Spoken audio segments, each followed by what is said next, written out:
शील कल्याण का सबसे प्रॉमिसिंग प्रोजेक्ट एसके वैली। हर इंसान चाहता है कि उसका घर खूबसूरत फिजा और खुली हवा के साथ हो, और एसके वैली आपको देता है green and clean environment. Amenities में मिलेगा आपको लैंडस्केप गार्डन, जिससे आपको और आपकी फैमिली को मिलेगा सुकून और खुशियों से भरी यादें। एसके वैली प्रोजेक्ट की और जानकारी के लिए नीचे दिए गए नंबरों पर कांटेक्ट करें।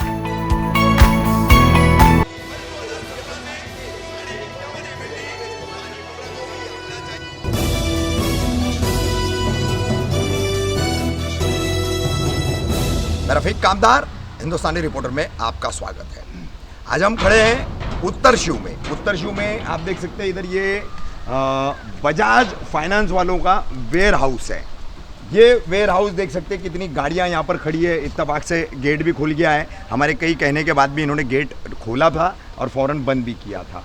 तो ये इतनी सारी रिक्शाएं, पिकअप, 4 व्हीलर, 3 व्हीलर, 2 व्हीलर, ऐसी गाड़ियाँ जो गाड़ी मालिक, परमिट होल्डर, रिक्शा वाले या फिर मोटरसाइकिल मालिक, 4 व्हीलर ऐसे पिकअप, टेम्पो और कार मालिक जो है, जो पैसे नहीं भर पाते हैं, जो अपने हफ्तों की किस्तें नहीं भरते हैं, तो वो कार्रवाई करके रिकवरी एजेंट जो होते हैं कंपनी के, वो गाड़ियां जब्त करते हैं और ला करके इस वेयर हाउस में रखी जाती है।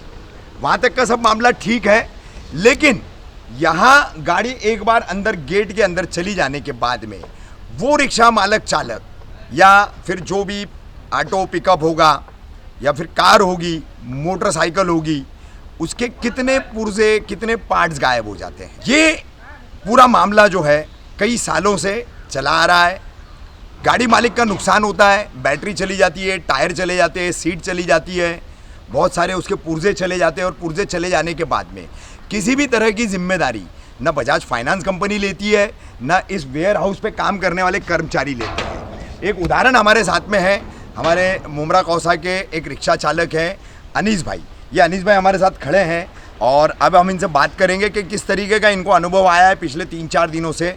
ये पैसा भरे इन्होंने बैंक में, जितनी इनकी लोन की किस्तें बाकी थी वो भरने के बाद जब यहाँ पर रिक्शा लेने आए तो रिक्शा किस हालत में थी, इनकी रिक्शा जब लाई गई थी तब किस हालत में थी, ये तमाम चीज़ें आपके सामने लाएंगे। तो एक बहुत बड़ा घोटाला चल रहा है और पुलिस में शिकायत के बावजूद पुलिस इस मामले को गंभीरता से लेने तैयार नहीं है। ये शील टाइगर पुलिस स्टेशन के अंतर्गत आता है। थाने पुलिस आयुक्तालय में ये परिमंडल 1 यानी जोन 1 के अंतर्गत आता है। और ये उत्तर शिव में अंदर गोटे घर में बिजली का सब स्टेशन है। उस सब स्टेशन से ठीक पहले ये वेयर हाउस है यहाँ पर बजाज फाइनेंस वालों का। अनीस भाई, कब आपकी गाड़ी जो है लोन न भरने के कारण, उसकी किस्तें न भरने के कारण रिकवरी एजेंटों ने जब्त की थी? अस्सलाम वालेकुम। मैं 25/2 जुम्मा के दिन है ना, 25 फरवरी 2022 हाँ, हाँ। नमाज में मौजूद था और उसी टाइम में कुछ कॉल आते हैं जो मैं मस्जिद में नहीं रिसीव कर पाया। बाहर आने के बाद पता चला कि तुम्हारी गाड़ी जमा हो चुकी है। हाँ। तो जो उस वक्त गाड़ी पर कौन था? उस वक्त एक ड्राइवर को मैंने बोला कि गैस भर के लेके आ जा, अच्छा, जब तक के मैं नमाज़ पढ़ लेता हूँ। हाँ। और उस दरमियान में ऐसा हुआ कि वो गाड़ी वहाँ पर जब्त हुई। हाँ। और जब्त होने के बाद तो फिर मैंने जो मिस कॉल आया था वो रिटर्न मारा तो मालूम पड़ा वो राजू रत्ने करके रिकवरी वाला था, बजाज फाइनेंस का। हाँ हाँ। तो फिर उनसे मैंने कांटेक्ट किया तो उन्होंने ये कॉपी और ये नोटिस के सब मेरे को बताए थे। अच्छा। कि भाई ये हमने आपकी गाड़ी जब्त की है और उत्तर शिव के गोडाउन में, आप अच्छा। पैसा भर देना और गाड़ी लेकर देना। कितना पैसा भरना था आपको? हाँ, फिर उन्होंने जो भी है पैसे की जब बात चालू करे, हाँ, तो 25-30 हज़ार जो भी निकली, तो उसमें से मैंने बोला उतना नहीं भर सकता हूँ। तो उन्होंने बोले 13,500 रुपया, 560 रुपया आप भर दो, आपकी गाड़ी रिलीज हो जाएगी, मिल जाएगी। अच्छा, ये जो पैसा है, हाँ, ये आपने ये 13,560 रुपए, हाँ, ये 13,560 रुपए आपने भरे, ये उसकी रसीद है। हाँ, ठीक है। जिसमें से 10,020 रुपया ये मेरा 2 महीने का EMI, हाँ, हाँ, और 3,500 जो है इनका रिकवरी चार्ज है। अच्छा, बराबर। और ये 11/3 को मैंने पैसा भरा आया कुर्ला में, कुर्ला में, हाँ, कुर्ला में उनकी एजेंसी है की नॉट। करके। की नॉट, अच्छा। हाँ, फिर वहाँ से भर के आने के बाद है ना, हाँ, फिर मैं यहाँ गोडाउन में आया। गोडाउन में आने के बाद उनसे बात किया, अच्छा। तो गाड़ी जब लेने लगा तो गाड़ी में ना चाबी थी हाँ, और ना ही सीट थी पीछे की, अच्छा। जिसके कारण मैंने गाड़ी जमा करने वाले से कांटेक्ट किया। तो गाड़ी जमा करने वाले राजू रत्ने ने मुझे सारा फोटो फॉरवर्ड नहीं, करके मुझे एक बता बात दिया। बताइए, जिस वक्त रिकवरी एजेंट राजू रत्ने ने आपकी रिक्शा जमा की, ठीक है, फरवरी महीने में, तो उस वक्त जो है आपको कोई फ़ोन कॉल पर बात होने का तो कोई पेपर वर्क नहीं दिया गया आपको? नहीं, उस वक्त जब गाड़ी जमा होने का यानी दूसरे मुलुंड से फ़ोन आया मुझे कि आपकी गाड़ी जमा नहीं हुई, हाँ, तो राजू रत्ने ने मुझे अपडेट की पावती भेजे मोबाइल पे। अच्छा। वो पावती है ना, वो ये है हाँ। मोबाइल पे। अच्छा, अब ये पावती मेरे पास थी। अच्छा। अब गाड़ी जब छुड़ाने आया तो यहाँ पर बहस है, तो सिर्फ चाबी और सीट के ऊपर हुई। आपकी चाबी गायब थी, सीट हाँ। गायब थी। तो जिसके कारण मैं जब उनसे बोलने लगा तो वो क्या बोल रहे, जितना है उतना लेकर जाओ, हाँ, यहाँ पर है ना कोई इसका जिम्मेदार नहीं है। हाँ, यहाँ पर मैं बोला भाई कैमरे लगे ले, तो वो सब यानी ये लोग है ना बात करने को राजी नहीं। अच्छा। 2 घंटा तो वेयर हाउस के पहले से- कर्मचारी हाँ, जिम्मेदार जितने भी है, उसमें एक मनीष करके नाम है, हाँ। और एक कोई बबलू भी करके है, बबलू जो- दा हाँ, अभी जो जिसको वो आवाज बराबर, दे रहा हाँ, था, आवाज हाँ, दे रहा था। हाँ, उसके बाद जो मैंने इनको जब चाबी का, तो वो लोग बोलते चाबी भी नहीं है, वो सब वो थी नहीं बोले। हाँ, तो इनको मैंने उस पर दिखाया जिसमें तो ये चाबी की जगह पे है ना हाँ, खाली जगह पड़ी है। हाँ, फिर मतलब यहाँ चाबी पर- है। हाँ, यहाँ पुलिस आई। हाँ, पुलिस आने के बाद जब कहाँ मैंने- की पुलिस आई? Tiger steel tiger. Shield tiger police station, हाँ। आप वहाँ गए थे?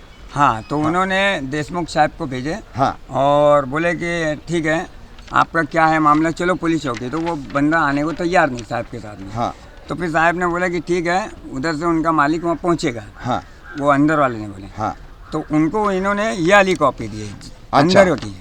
अच्छा, उसमें की हाँ। मौजूद है और इसमें नो की लिखा हुआ हाँ, है। नो की लिखा है, बराबर। हाँ, हाँ। और उसके बाद है ना, फिर मैंने है ना ये सीट का फोटो, ये राजू रत्ने गाड़ी जमा करे ना, हाँ। तो उस टाइम का फोटो है। अच्छा, ये फरवरी महीने में गाड़ी 27 तारीख हाँ, जब्त की गई रिकवरी में तब की फोटो हाँ। है। ये आपने मतलब गाड़ी का काम कराया था, नंबर नहीं है इस पर? हाँ, अच्छा, हाँ। अच्छा, और ये जो है हाँ। उसके बाद है ना, ये होने के बाद हाँ, फिर जब हमने इनके पास बातें की है कि भाई क्या करना है, तो पुलिस स्टेशन गए। तो पुलिस वाले ने वही सब बात है कि बोले जो भी आपस में पहले तय करो, हाँ, बाद में केस होने के बाद तो उसी दरमियान में ये मानने को तैयार नहीं। दोबारा हम लोग आए। हाँ, आने के बाद बोलता है भाई वो दूसरी गाड़ी की टूटी सीट दे रहा था। हाँ, मैंने बोला भाई अभी सब मेरी गाड़ी में नया डाला हूँ, एक तो पहली 2-2.5 साल से घर के पास खड़ी थी गाड़ी। हाँ, हमने उसके अंदर 20-25 हज़ार के ऊपर खर्च कर दिया। हाँ, और उसके बाद आप लोगों ने 3 दिन भी गाड़ी रोड पे नहीं आई, अभी उसका नंबर प्लेट डालने ही था बाकी, हाँ, आप लोगों ने जमा किया। कोई बात नहीं, बहरहाल यहाँ आने के बाद इन लोगों ने दोबारा में भी कोई हमारा मसला हल नहीं करे, अच्छा, जिसके कारण मैं पुलिस चौकी में दोबारा गया, हाँ, टाइगर पुलिस स्टेशन में। हाँ। तो उन्होंने बोले कि देखो, अगर गाड़ी उस तरफ अगर आपकी जमा हुई है तो भाई अभी हमारे हिस्से में नहीं आता है। तो फिर मैं भी उन लोग से ज़्यादा बात नहीं किया और मैं इतना बोलकर वहाँ से निकल गया। हाँ। मैं बोला जब मतलब यहाँ उन्होंने उत्तर टालने क्यों- वाली हाँ, बात हाँ। की। जिसके कारण है ना, फिर मैंने अपना ये एक अर्जी लिख कर डाल दिया अपना डीसीपी साहब को और एसीपी साहब को, अच्छा, बराबर। तो डीसीपी जोन 1 थाने पुलिस कमिश्नरेट और हाँ। कलवा डिवीजन के एसीपी, हाँ। ठीक है, इनको एक ताकि अर्जी आपने मेरी शिकायत एक एनसी अपना मेरी एक FRI दर्ज करो, हाँ, क्योंकि ये बहुत बड़ा घोटाला है। अच्छा, आज वो अगर मेरे साथ में नहीं, मेरे उस टाइम में जिस दिन मैं आया उस दिन काफ़ी लोग का यहाँ झगड़ा चल ही रहता है। ये 3 या 4 दिन पहले की बात है? हाँ, ये 3 दिन पहले की बात है। अच्छा, हाँ। ये 15 तारीख को आपने अर्जी दी है, मतलब 14 तारीख की बात है? हाँ, सोमवार की। हाँ, सोमवार। 14, हाँ, हाँ, 14 तारीख को। तो फिर वहाँ से फिर मैं हाँ, यहाँ से भी निकल गया और निकलने के बाद है तो ये सब करने के बाद है हाँ, हमने फिर लोगों से कांटेक्ट यूनियन वालों को सबको बुलवाया है। हाँ। तो उनसे कुछ राय मशवरा लिया तो उन लोगों ने बोला कि ये तो गलत बात है, क्योंकि बहुत सारे रिक्शा वालों के कंप्लेंट हम लोग को आ ही रही थी, हाँ, जिसके कारण आज चलो तुम्हारा मसला है तो हम जो भी है देख लेंगे। अच्छा, ऐसा सोच समझ के हम उनसे अच्छी से बात करेंगे, मगर वो लोग बात करने को तैयार नहीं है। अच्छा। तो ये बताइए मुझे, आप कह रहे हैं कि एक बहुत बड़ा घोटाला है, हमें भी समझ में आ रही है, आपकी चाबी गायब है और सीट गायब है, तो यहाँ पर रिक्शाएं जमा होती है, ऐसे पिकअप टेम्पो जमा होते हैं, मोटरसाइकिलें जमा होती है, कार जमा होती है, तो घोटाला मीन्स किस तरीके से आप कहना चाह रहे हैं? जैसे आपकी चीज़ें गायब हुई हैं, पार्ट्स गायब हुए, वैसे क्या गाड़ियों के दूसरे भी पार्ट्स गायब होते हैं? जैसे गाड़ियों के अंदर बैटरी है, हाँ, टायर है। टायर है तो टायर तो कैसा है, वो तो चल कर जाने वाली चीज़ है, उसकी जगह पे वो ओरिजिनल निकल के डुप्लीकेट भी डाल देवे, यानी हाँ। कि टकला टायर, हाँ। ताकि गाड़ी वहाँ से पास, यानी अटकने वाली चीज़ नहीं रोकेंगे, हाँ। मगर बैटरी है उसकी वजह से वो तो लात मार जाएगी। उसके हाँ। बाद है तो बहुत सारे सामान वगैरह जो रहते हैं वो सामान की वजह से, यानी कि सीट है हाँ और चाबी है, हाँ। पाने पकड़ टूल्स आते हैं उसके अंदर, स्टेपनी टूल आती किट्स होता है पूरा। हाँ, उसके अंदर बहुत सारे सामान रहते हैं जिसकी कीमत है ना, अगर मार्केट में निकाला जाए एक बैटरी गोली होने से रिक्शा ड्राइवर को 2.5 से 3 साढ़े 3 हज़ार तक के भी नुकसान पहुंचता है। अच्छा। और एक टायर ट्यूब के अंदर भी कम से कम 2,000 रुपये तक के उसको पूरे डिक्स के साथ में नुकसान पहुंचता है। ये अगर हर ड्राइवरों के साथ में जो हो रहा है, इसी को हम लोग घोटाला नहीं बोलेंगे तो और क्या बोलेंगे। क्या बोलेंगे? एकलख, तुम क्या कहना चाहोगे? घोटाले की जो बात करी है उसके ऊपर क्या कहना चाहोगे? ये कैसा है, तुम भी एक रिक्शा चालक हो और मालक भी हो। हाँ। कैसा है सर कि कंपनी जो है ना, कंपनी बड़ी बड़ी कंपनी ना छोटी छोटी चोरी करती है भाई, हाँ। छोटी छोटी चोरी। अब एक बात बताइए, मैं एक गरीब आदमी हूँ, अगर मेरी 1,000 रुपये की चोरी हुई, अगर मैं उसको पुलिस स्टेशन इधर उधर लेके जाऊँगा ना तो मेरे जेब का 5,000 रुपये खर्चा हो जाएगा भाई। तो इस वजह से कोई ड्राइवर है डर के मारे ये चीज़ को लोगों के सामने लाता ही नहीं है। अब एक बात बताइए, 1,000 रुपये की चीज़ एक गाड़ी से चोरी है, हज़ारों गाड़ी से जमा होती है बजाज है, फाइनेंस। देखिए अभी सैकड़ों गाड़ियां अंदर। एक गोडाउन है ये, हाँ। ऐसे कई गोडाउन है, हाँ। ऐसे हज़ारों गाड़ियाँ जमा होती है। अगर एक गाड़ी का आप 1,000 रुपया पकड़ो, लाखों रुपए की चोरी करते हैं। ये चोर है, ये हकीकत में चोरी कर रहे। ये नहीं सोच रहे ले, ये 3500-2900 रुपया रिकवरी चार्ज लेते हैं सर। क्या गोडाउन चार्ज एक दिन का भी देखिए, इनका 800 रुपया रिकवरी गोडाउन चार्ज है। उसके बाद में गेट के अंदर गाड़ी जाने के बाद चोरी हो रही है, तो इसका जवाबदार कौन है?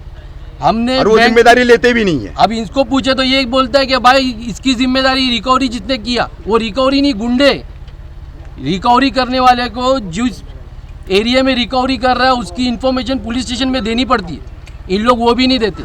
ये आते चरचुल्ले गर्दुल्ले कहाँ से भी उठा के इनको दे देते, इस तरीके से हो रहा है सर, जी, अंदर जमा होने के लिए। इन लोगों को दे देते। क्या ये ड्राइवर को डरा के धमका के गाड़ी छीन लेते? आप ये देखिए ना, इनका ये देखिए, गाड़ी जमा होती है तो सीज नोटिस दिया जाता है। क्या इनको क्या नोटिस दिया है?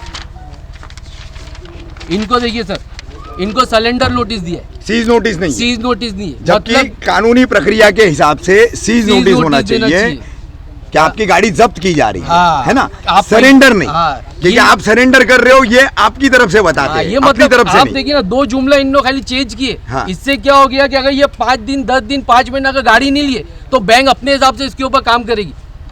इसको ये आगे इनके फॉलो, इनके राइट्स खत्म कर देते, खत्म कर दिए, अधिकारों को खत्म कर दिया खत्म कर दे रहे। ठीक। ये Surrender करने का मतलब ही वो हो गया ना। इतना घोटाला चल रहा है कि कल के दिन ये गाड़ी अगर इन्होंने रोड गोडाउन में से बेच दी है किसी को और गाड़ी का एक्सीडेंट हो जाता है तो जवाबदार कौन रहेगा? Permit holder. आदमी जेल कौन जाएगा? ये परमिट होल्डर। तो ये किस तरीके की नोटिस दी जा रही सर? ठीक है, क्या कहना है अनीस भाई आपको?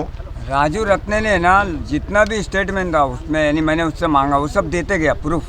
हाँ। और वो प्रूफ जब इनको दिखाना चालू किया तो ये लोग है ना, राजू रत्ने ने बोला सीसीटीवी फुटेज चेक करो, तो अंदर से मनीष बोलता है कि फुटेज जो है ना वो करीब अभी 2 से 3 दिन में चालू हुआ है, इससे पहले फुटेज चालू नहीं थे। तो ये सवाल जवाब है ना सिर्फ मुझसे नहीं, ये पुलिस वाले से भी उन्होंने करे, समझ में आया? ये अंदर के रहने वाले तो सीसीटीवी कैमरे है लेकिन वो बोलते हैं नहीं है, मगर वो अभी 2 दिन हुआ है चालू होकर, पहले नहीं था। हाँ, इसमें फिर अच्छा, ये वेयर हाउस यहाँ कितने साल से चल रहा है? ये अभी कम से कम 2-2.5 साल से चल रहा है। 2-2.5 साल से चल रहा है। और वो कहते हैं कि सीसीटीवी कैमरे तभी से बंद है और अभी 2 दिन पहले शुरू हुए। अरे सबसे सर, बड़ी एक बात पहली ये है- बात तो ये कि आप अंदर का वेयर हाउस देखिए जाके, ऐसा लगता है कि गाड़ी जंगल में छोड़ दिए। और सबसे बड़ी बात है ना Warehouse चाची, ये है कि बैंक वाले जो है रिकवरी वालों को देते हैं, रिकवरी वाले उठा के यहाँ गाड़ी लाते हैं, लेकिन जब कुछ हो जाता है तो रिक्शा वालों को ये लोग दौड़ाते रहते हैं।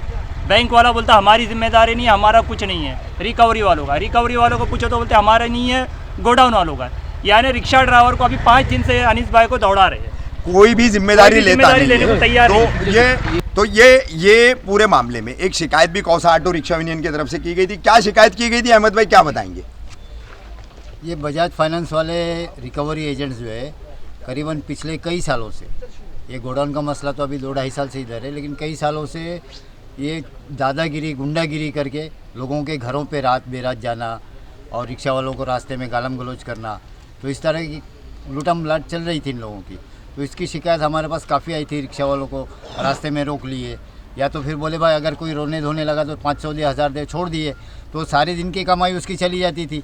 अब वो दूसरे दिन डर डर के गाड़ी निकालता था कि भाई आज कहीं मिल गए तो फिर 1000 चले जाएंगे। तो ये जो धांधली इनकी चल रही थी, इसके खिलाफ हम लोगों ने 15/9 को RBI को एक कंप्लेंट दी। सीधी करो ना उसको, 15/9 सही से दिखाओ, सही से दिखाओ।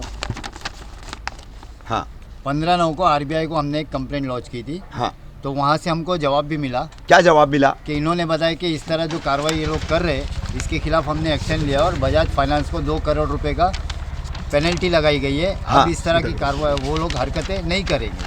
अच्छा, और उसके बाद उन्होंने ये भी कहा था कि आपके पास ऐसे कोई है केसेस तो आप पर्सनली हमसे आके मिलो। अच्छा, तो उन्होंने हमको टाइम दिया था, हम गए थे वक्त पर, लेकिन मुलाकात हो नहीं पाई। वो दोबारा के लिए उन्होंने मीटिंग डिले करे। तो अच्छा। वो बहुत जल्द हमारी उनकी मुलाकात होगी। और ये जो सरेंडर नोटिस, आजकल इन लोगों ने नया सिस्टम चालू किया। पहले तो मारपीट के सीज नोटिस देते थे, अब इन लोग सरेंडर नोटिस दे रहे। मतलब जो गाड़ी पे बैठा है उसकी दस्तखत ले लिए, मैं अपनी ख्वाहिश के हिसाब से सरेंडर कर रहा हूँ। सरेंडर कर रहा हूँ, मैं हफ्ते नहीं भर सकता हूँ। अब इसमें बंदरबाट होती है। अब होता क्या है, ये गाड़ी जब जमा हो गई तो बजाज फाइनेंस वाला बता देता कि ये डिफ़ॉल्टर है, ये पैसा नहीं भर सकता, और इसको NPA में डाल दिया। 1 लाख 1.5 लाख का जो लोन है वो NPA में चला गया। मतलब अब वो लोन भरना नहीं है, वो बैंक अपना लॉस दिखा देगी।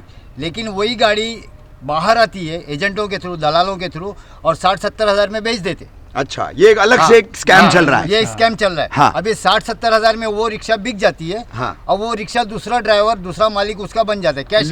लेकिन उसका परमिट, गाड़ी के मालिकाना हक, ये कागजी प्रक्रिया पूरी किए बगैर, एग्रीमेंट किए बगैर, उसकी जो भी मतलब एक TTO फॉर्म होता हाँ, है, हाँ, ठीक है, हाँ। उसको ट्रांसफर होता है जो, तो वो कोई प्रक्रिया नहीं की जाती नहीं, है। प्रक्रिया हो जाती है ना। हाँ। इससे सरेंडर ले लिया है। हाँ, अब तो वो इसको अधिकार उनको मिल गए। उनको मिल गए। हाँ। और RTO जो है, हाँ, RTO की भी इसमें मिली भगत है। अच्छा, एक गाड़ी जिसपे नया परमिट चला है, 5 साल से पहले वो परमिट उतर नहीं सकता है। हाँ। लेकिन ये लोग उस गाड़ी को 60-70 हज़ार में बेच दिए। हाँ। अब ये 60-70 हज़ार की बंदरबाट हो जाती है दलालों में, और ये बजाज फाइनेंस के जो अधिकारी है रीजनल, इन लोगों में बंदरबाट हो गई। अब वो गाड़ी क्लियर हो गई और दूसरे को दे दिए। अब वो दूसरा जो गाड़ी ले लिया है वो अपना चला रहा है। तो इस तरह से बजाज फाइनेंस की लूटम लाट चल रही है। तो देखा और आपने सुना किस तरीके से रिकवरी के नाम पर जो लोन की गाड़ियां हैं, 2 व्हीलर, 3 व्हीलर, 4 व्हीलर, बड़ी गाड़ियां, उनमें किस तरीके से दादागिरी, चोरी करना, और उसके बाद सीज की जगह सरेंडर का फॉर्म भरवा करके, फॉर्म 36 भरवा करके सीधे सीधे उन गाड़ियों को जो है बिकवा देना। कितने अलग अलग तरह के, चोरी का एक स्कैम अलग है, और फिर गाड़ियों को जो है सीज की जगह सरेंडर करा करके 36 का फॉर्म ले करके उसको सीधे सीधे उस मालिक को जो है भिखारी बना करके बेच देना। ये इस तरीके के पूरे मामला चल रहे हैं। देश की अर्थमंत्री है निर्मला सीतारामन, और हमारे महाराष्ट्र के भी अर्थमंत्री हैं तो अजीत दादा पवार। तो अब ये सोचना होगा आप लोगों को कि किस तरीके से मेहनतकश तबका होता है। कोई भी गाड़ी चालक जो होता है, रिक्शा चालक हो, पिकअप चालक हो, मोटरसाइकिल पर भी आज कई ऐप के ड्राइवर जो है वो मोटरसाइकिलों पर डिलीवरी का काम करते हैं। 4 व्हीलर भी जो है आज ओला, उबेर और निजी तौर पर कई जगहों पर जो है वो लोगों को सर्विस देने में 4 व्हीलर गाड़ियाँ इस्तेमाल की जाती है। तो कहीं ना कहीं एक बहुत बड़ा समाज का मेहनतकश तबका इस पूरे ड्राइविंग व्यवसाय से जुड़ा हुआ है, गाड़ी मालिक के व्यवसाय से जुड़ा हुआ है, और उनके साथ इतनी दीदा दिलेरी के साथ में ये लूटमार चल रही है। हम उम्मीद करते हैं महाराष्ट्र के मुख्यमंत्री उद्धव ठाकरे, अर्थमंत्री और देश के प्रधानमंत्री, सबका साथ सबका विकास का नारा देने वाले नरेंद्र मोदी ज़रूर इस बात का संज्ञान लेंगे और इस समस्या को, ये जो घोटाले चल रही है, ये जो स्कैम किए जा रहे हैं, ये जो चोरी का काम वेयर हाउसों में चल रहा है, इस पर रोक लगाएंगे। अस्सलाम वालेकुम भाई। देखो ये मेरी रिक्शा है, बजाज कंपनी की है, बजाज फाइनेंसर की। तो मैं यहाँ पर है ना 25 तारीख को गाड़ी जमा हुई है मेरी। ये गाड़ी गोडाउन में जमा होने के बाद ना तो गाड़ी की चाबी है और ना गाड़ी की सीट है, समझ में आया? तो ये गाड़ी की ना चाबी है ना सीट है। अब ये लोग कहते हैं कि भाई ये हमारी जवाबदारी नहीं है, ये तो हमको खुद को नहीं मालूम है। गाड़ी में चोरी होती है, गोडाउन के अंदर चोरी हो रहा है, नहीं हो रहा है, समझ में आया? तो ये जितनी भी बातें गोडाउन में उसके जो राजू रत्न जो जिन्होंने गाड़ी लिए थे ना, तो उन्होंने साबित कर दिया मुझे 8-9 फ़ोटो भेजकर कि गाड़ी मैंने सही सलामत जमा किया हूँ। ओके, अल्लाह।